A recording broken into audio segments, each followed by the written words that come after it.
નર્મદા જિલ્લામાં મહિલાઓને cervical cancer સામે સુરક્ષા આપવા માટે HPV રસીકરણ અભિયાન શરૂ કરવામાં આવ્યું છે। 14 થી 15 વર્ષની દીકરીઓને નિઃશુલ્ક આ રસી આપવામાં આવી રહી છે। જો કે રસી અંગે ફેલાતી ગેરમાન્યતાઓને કારણે વાલીઓમાં ગેરસમજ ઊભી થઈ રહી છે।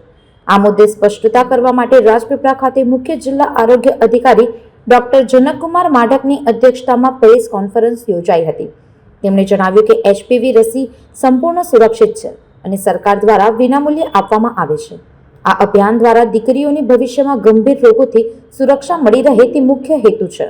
હ્યુમન પોપ્યુલોમા વાયરસ વેક્સિન કે જે સર્વાઇકલ કેન્સરને અટકાવે છે એને સમગ્ર ગુજરાતમાં અને આપણા જિલ્લાઓમાં પણ વિવિધ પ્રકારની બિનજરૂરી ખોટી અફવાઓ ફેલાઈ રહી છે અને જેમ કે રસીથી આ નુકસાન થાય તે નુકસાન થાય તો એના માટે લોકો સુધી સાચો સંદેશ જાય અને આ જે 3જા નંબરનું મૃત્યુનું કારણ છે સર્વાઇકલ કેન્સર એની રસીનો લાભ મળ્યો છે એટલે એટલા માટે આજ રોજ સૌ પ્રેસના મિત્રોને અને લાભાર્થીઓને પણ બોલાવ્યા છે। આ રસી એવી છે કે જેની કોઈ પણ પ્રકારની આડઅસર હજુ સુધી જાણવા મળેલ નથી।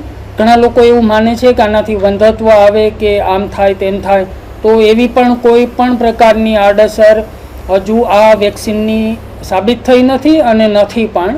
વેક્સિન છે ખૂબ જ સલામત છે અને સૌને મારો આગ્રહ છે કે પોતાની 14 થી 15 વર્ષની ઉંમર સુધીની જે દીકરીઓ છે એમના માટે આ રસીનો જે સિંગલ ડોઝ છે નજીકના PHC પર જઈ અને સમયસર અપાવે એવી વિનંતી છે। આપણા જિલ્લામાં મારો અભિપ્રાય તો એવો છે કે સરકારશ્રી તરફથી આ HPVની રસી આપવામાં આવે છે તો તે દરેક બાળાઓને મુકાવવી જોઈએ। તે ગર્ભાશયના મુખના કેન્સરથી રક્ષણ આપે છે।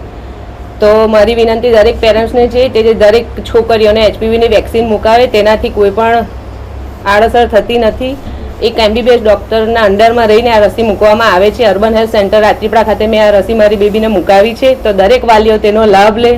સરકારશ્રી તરફથી આ મફતમાં આપે છે, જ્યારે પ્રાઇવેટમાં ઘણી બધી ફીસ લેવામાં આવે છે। તો મારી એક જ વિનંતી છે, દરેક છોકરીઓ જેને HPVની રસીની જરૂર છે તો દરેક માતા પિતા તેને આ રસી મુકાવે એવી આશા સાથે અર્બન હેલ્થ સેન્ટર ખાતે HPVની રસી મુકાવી છે, જે ગર્ભાશયના મુખના કેન્સરથી રક્ષણ આપે છે।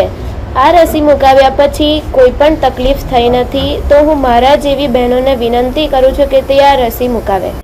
સંવાદદાતા સાથે અભિપ્રાય ન્યૂઝ વડોદરા। આવા જ વધુ સમાચારો જોવા માટે સબસ્ક્રાઇબ કરો અમારી YouTube ચેનલને અને જોડાયેલા રહો Facebook, Instagram અને Twitter પર।